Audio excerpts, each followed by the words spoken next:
Tesla is changing, and they're doing it fast. This has suddenly become the most exciting time to be following the company in what feels like years. A quarterly report that was expected to be filled with doom and gloom turned out to be a new roadmap forward in the short term for Tesla to evolve into something we've never seen before. This is the real reason why everything just changed. Okay, so the big news that everyone is talking about right now is the new Tesla vehicle lineup coming in 2025. But I'm going to tell you a secret. That is not the thing that Elon Musk wanted you to take away from the company's latest reveal. Elon wants to make autonomy the primary focus. Everything else is only being done to support the rollout of Tesla's self-driving AI. Let's focus on these words in particular. Tesla writes, "The future is not only electric, but also autonomous." So when people think about Tesla, they should all be relating that name to EV and autonomy side by side with equal importance. Stick with me here. This is a long quote, but it's very important. We believe a scalable and profitable autonomy business can be realized through a vision-only architecture with end-to-end neural networks trained on billions of miles of real-world data. Since the launch of FSD-supervised V12 earlier this year, it has become clear that this architecture, long pursued by Tesla, is the right solution for scalable autonomy. Now, what does scalable and profitable autonomy look like? Well, Tesla did release one new product this week, the Tesla Network ride-hailing app. This is something that we've known has been coming for a very long time now. It's actually a topic we covered in the very first video we uploaded to this channel over 4 years ago. But what we're looking at is the first time that the company has put it out there in black and white for the world to see. Confidence is what this all signals. Tesla, not just Elon Musk, but Tesla as a unified company is confident that full self-driving is moving in the right direction and it's getting very close to the final destination, a genuine autonomous vehicle that can simply be switched on through software alone. A key indicator of this can be found at the very tip of a graph that shows cumulative miles driven with FSD beta. We see a very predictable linear growth from March 2023 to March 2024. At this point, the line makes a departure and starts to grow at a near vertical rate from March to April. This is the result of Tesla offering 1 free month of FSD for every customer in North America with the eligible hardware, which Elon confirmed is around 1.8 million cars, and he claims that over half of those owners have taken up the offer to install FSD. Over that same period, we haven't heard any kind of report about a massive uptick in Tesla Autopilot-related crashes, which would have been all over the news if it had happened. So, to me, that's a strong indicator that the new software is working great and is more than safe enough for the average Tesla owner to use without incident. That means we are very close to being ready for the next steps, the robotaxi or cybercab as Elon is now calling it. Tesla says that the purpose-built robotaxi product will continue to pursue a revolutionary unboxed manufacturing strategy, which will be totally different from the way that Tesla builds their current vehicles, and even a little more advanced than the approach Tesla is about to take with their updated 2025 vehicle lineup. Let's talk about how we get the most out of our electric vehicles. Imagine having your real-world range, your charging costs, and driving efficiency all at your fingertips. With Tronity, you gain full control over your EV data. Tronity is an app that will automatically collect, document, and analyze all of the data generated by your electric car in one place. No extra hardware required. Want to know how your driving behavior influences the condition of your battery and operating cost? Well, Tronity's app provides the answers. Imagine the first digital driver's logbook made specifically for EVs and plug-in hybrids. All your trips are automatically recorded and listed for you, allowing you to sort your drives into private and business trips with just 2 clicks. Tronity is clever, simple, and 100% tax compliant. Tronity's charging log automatically records all of your car's battery activity, where, when, how much, and at what cost. Download the Tronity app right now and start your 14-day free trial and use code TESLASPACE25 for an additional 25% off. When you experience the features that this app unlocks on your electric car, you won't want to drive without it.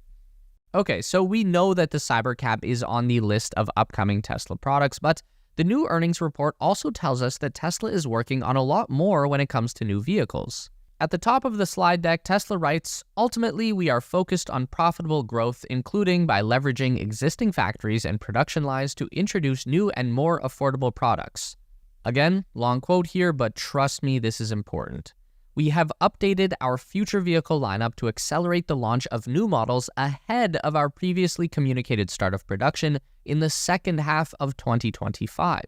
These new vehicles, including more affordable models, will utilize aspects of the next generation platform as well as aspects of our current platforms and will be able to be produced on the same manufacturing lines as our current vehicle lineup.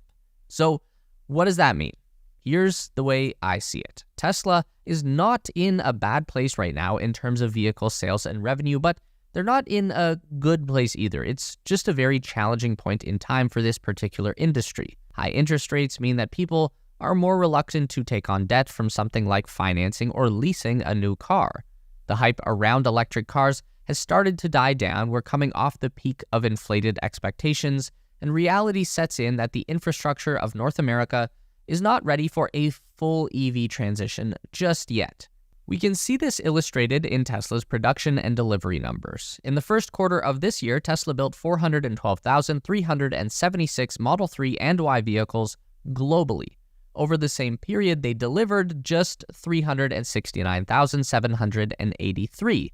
That means Tesla is currently building nearly 46,000 more vehicles than they can sell over a 3-month period. Compared to the same quarter in 2023, Tesla built just 2% less Model 3 and Y in 2024, while they delivered 10% less of those vehicles to customers over the same time period. We can also see from last year's numbers that Tesla has the global capacity to produce up to 476,777 Model 3 and Y globally in one quarter.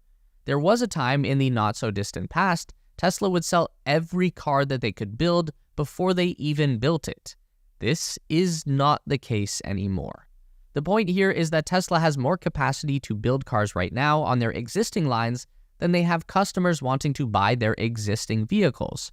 So their idea is to solve both problems at once by making relatively small and inexpensive modifications to their current production lines that allow them to build new vehicle models that will appeal to a broader range of customers.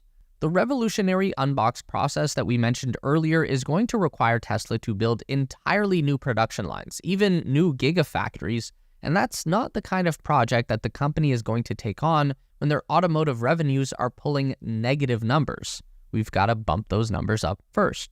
So the company is going to take some elements of that unbox philosophy and apply them to existing products like the Model 3 and Y platform. The goal in this case being cost cutting, and that comes in two ways. For one, there's plenty of simple material cost reductions that you can make on a Tesla. With the opulent features like the glass skylight roof and overpowered infotainment computer, the Model 3 was never intended to be an economy car when it was designed, and that was the right decision at the time because in 2018, an electric car had to be exceptional to be taken seriously. This had to steal customers away from Audi and BMW.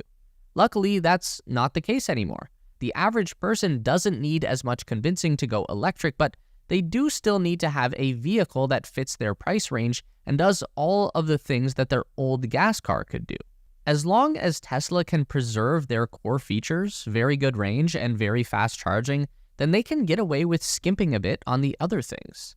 I'd even wager that more people would be more willing to buy a Tesla that had less tech involved with the interior and the controls. For example, going back to a normal steering wheel with no touch buttons, bringing back control stalks for wipers, headlights, and gear shift, maybe even, God forbid, just shrink down the center screen to a normal size and put a regular speedometer and gauge cluster in the dashboard in front of the driver.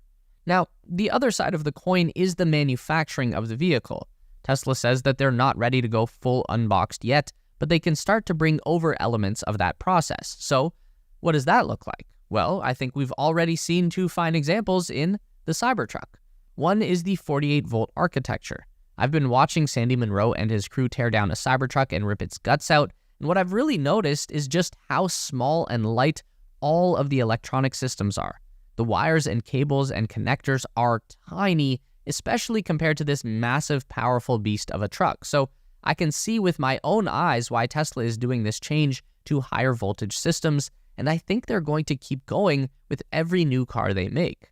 Number 2 actually surprised me. I didn't think I would agree with this point, but steer-by-wire should be on all new Tesla vehicles. And again, this comes after watching Sandy tear apart a Cybertruck and explain how it works.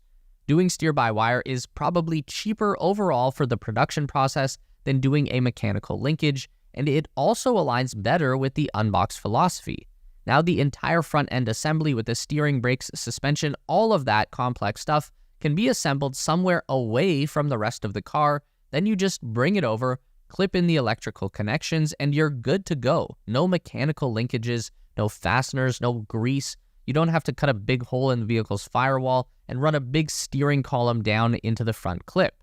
Steer-by-wire is just so much cleaner, and I'm pretty satisfied that Tesla is doing enough with their redundant systems to make it safe.